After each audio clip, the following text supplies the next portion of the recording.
तो हेलो दोस्तों, एक मैं गाना गाने जा रही हूँ सावन की। आप लोग का जैसा लगेगा कमेंट करके ज़रूर बताइएगा। नगवा डसले बाई रोहित के फुलवरिया में, कसी बीच सहरिया में न। रोहित के मम्मी रोवाई रोहित के करमवा में, बहिया गिरल अगनवा में न।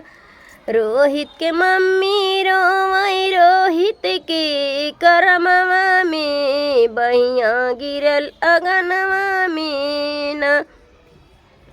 नगवा डसले बाई रोहित के फुलवरिया में, कसी बीच सहरिया में न। रोहित के पापा रोवाई रोहित के करमवा में, बहिया गिरल अगनवा में न। रोहित के पापा रोवाई रोहित के करमवा में, बहिया गिरल अगनवा में न।